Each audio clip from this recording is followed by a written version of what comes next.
ሴዶ ማርሻል አርትና ንቃተ ህሊና ዛሬ በአካል ተገናኝተው ተፋጠዋል። ያሳዩትም እንቅስቃሴ በርካታ ሰዎችን ያስገረመ ነበር። እንግዲህ በኦንላይን ሲካሄድ የነበረው ፍጥጫ ዛሬ በአካል ወደ ጎዳና ላይ ወጥቷል። ሁለቱም በፊት ገጽታቸው ንቀት በተላበሰ መልኩ ፊት ለፊት ተያይተው ሲፋጠጡ የሚያሳየው ፎቶ እጅግ መነጋገሪያ ሆኗል። ንቃተ ህሊናና ሴዶ ማርሻል አርት ፊት ለፊት ተገናኝተው አይን ለአይን መመለካከት ለደጋፊዎቻቸው ያልተጠበቀ ልዩ ትዕይንት ነው ያሳዩት። የጎዳና ላይ ትዕይንት በሁለቱ መካከል ያለውን ፉክክር ይበልጥ የጋለ እንዲሆን አድርጎታል። እንደምታስታውሱት እንግዲህ የመጀመሪያው የኤምኤምኤ ውድድር በኢትዮጵያ በንቃተ ህሊና በጆኒ ጁጁርሱ መካከል ባለፉት ጊዜያቶች ተካሂዶ ነበር። ይህ ውድድር እጅግ መነጋገሪያ ሆኖ ነበር። ጆኒ ንቃተ ህሊናን ከበርካታ ሳምንታትና ወራት ፉከራ በኋላ በሪንግ ውስጥ ተገናኝተው በአንድ ደቂቃ ባልሞላ ጊዜ ውስጥ አሸናፊነት ካጠናቀቀ በኋላ ንቃተ ህሊናና ጆኒ የውድድሩ መነጋገሪያ ነበሩ። በተለይ ንቃተ ህሊና በዚህ ፍጥነት መሸነፉ እጅግ አነጋጋሪ ሆኖ ነበር።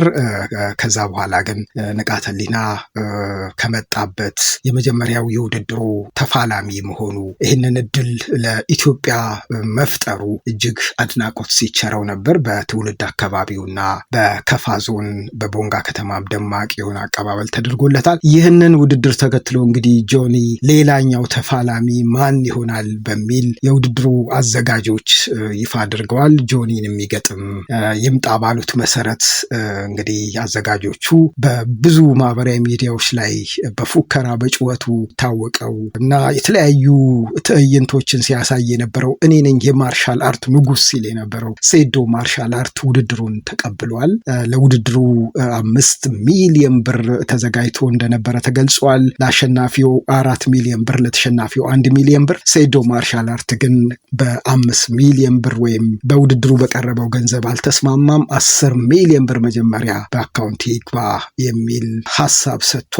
እንግዲህ ሴዶ ማርሻል አርት የፍርሃት ውጤት ነው ይህንን እንዲናገር ያደረገው የሚሉ እዚህም እዛም የተናፈሱ ወሬዎች ሲገለጹ ነበር። ከዛ በኋላ ሀሳብ ሲለዋወጡ ነበር። ሴዶ ማርሻል አርትም የውድድሩ የመጀመሪያው የኤምኤምኤ ውድድር አሸናፊ ጆኒ ማለት ነው። ሴዶ ማርሻል አርት ፈርቶ ነው ይህን ያህል ገንዘብ ያቀረበው የሚሉ አሉ። ሌሎች ደግሞ የጆኒን አሸናፊነት ከወዲሁ ያበሰሩ አሉ። እንግዲህ ዛሬ የተከሰተው ምንድን ነው? በንቃተ ህሊናና በጆኒ መካከል ያልተጠበቀ የአካል ግንኙነት ተፈጥሯል። ሁለቱ ተፋጠዋል። ሜዳ ላይ ሊያያዙ የሚመስል አይነት ፎቶ ወጥቷል። ያ ፎቶ ደግሞ መነጋገሪያ ሆኗል። እንዳልኳችሁ ንቃተ ህሊና በከፋ የተደረገለት አቀባበል በጣም የሚገርም ነው። የመሬት ስጦታ፣ የገንዘብ ስጦታ ለውድድር አዘጋጆቹ ለአሰልጣኞቹ ጭምር ተሰጥቶታል። ንቃተ ህሊና ራሱን አሸንፏል፣ ራሱን ለውጧል። ከዛ ከገጠር አካባቢ መጥቶ አዲስ አበባ ላይ ይህንን ኤክስፖዠር መፍጠሩ ለስፖርቱም ትልቅ አስተዋጽኦ ያበረከተ ነው የሚሉ በመልካም የወሰዱለት ብዙ ሰዎች አሉ። ከአዲስ አበባ ከተመለሰም በኋላ ከአሸናፊው ከጆኒ ጋር ያላቸውን ወዳጅነት በተለያዩ ክበባት በተለያዩ መዝናኛ ቦታዎች በመሄድ አንድ ላይ ሲታደሙ ታይተዋል። ዛሬ ደግሞ እንግዲህ ሁለተኛውን የኤምኤም ውድድር አደርጋለሁ ብሎ ሲዝት የነበረውና 10 ሚሊዮን ብር ካልተሰጠኝ አልወዳደርም ያለው ሴዶ ማርሻል አርት ከንቃተ ህሊና ጋር በአካል ተገናኝተው ተፋጠዋል። ይህም ፎቶ ብዙ መልእክት እንዳለው አሳይቷል። ሁለተኛው የኤምኤምኤ ውድድር በእርግጥስ እንደተባለው ሴዶ ሀሳቡን ቀይሮ ወደ ሪንግ ውስጥ ከጆኒ ጋር ይገባል ወይስ ሌላ ነገር ይፈጠራል የሚለውም እየተጠበቀ ነው የሚገኘው። ለማንኛውም ጭላሎ ቲዩብን የተከታተላችሁት ሰብስክራይብ በማድረግ ቤተሰብ እንድትሆኑ እንጋብዛለን።